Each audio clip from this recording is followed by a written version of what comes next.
Hello, class. Today we are doing a lesson on creating a survey, analyzing the data, and creating a graph based on the information we get from the survey.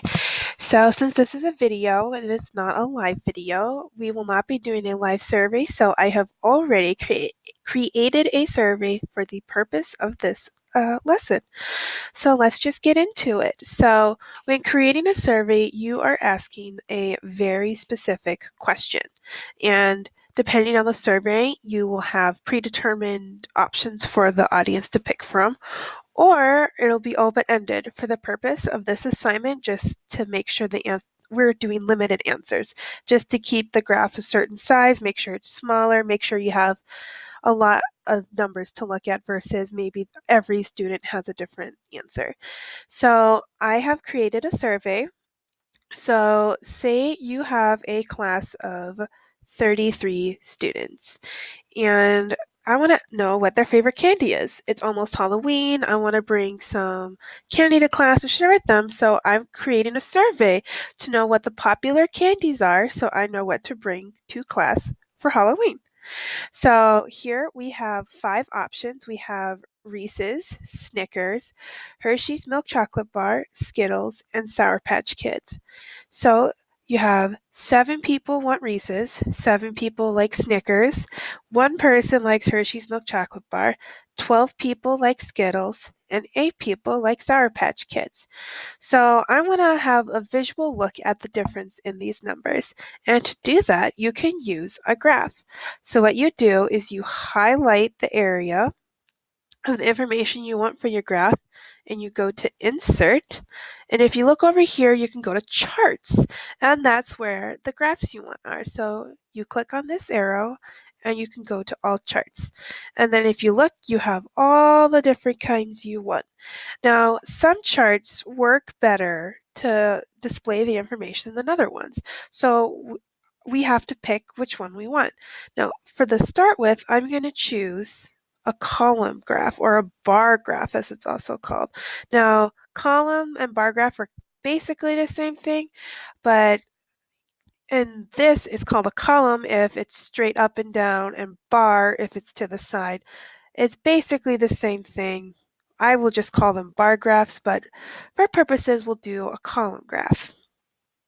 So all you have to do is click on the one you want and you hit OK, and it just appears on your screen and you can label it.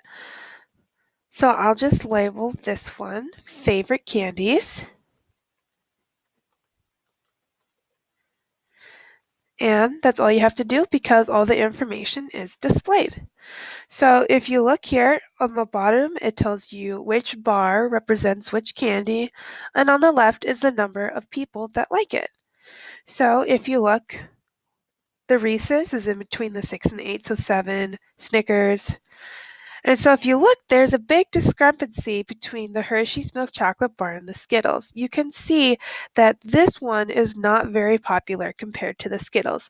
And then the rest are kind of middling in the middle. Like some people like it, some people don't.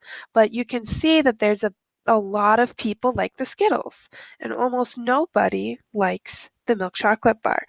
So if I'm analyzing the information here, if I want to know what candies to bring, I can look at this and be like, okay, only 1 person likes the Hershey's milk chocolate bar. So I know that's not one I should bring because almost nobody voted for it. So it's not going to be that popular of an option, and so many kids probably won't pick this. If I look at the Skittles, a lot of people voted for it. So I'm like, yeah, okay, this is a popular one. So I should probably pick this one. Depending on how much candy I want to bring, if I want to bring variety, I'll probably choose 2 or 3. So if I want to know which ones to bring, I'll pick the top 3 options, which according to this graph would be Skittles, Sour Patch Kids, and Reese's.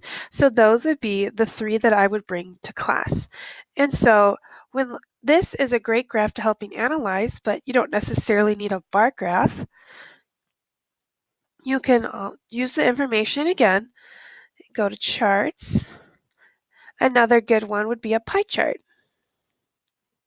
See, you look here, it tells you which color represents which candy bar, And this is another visual representation.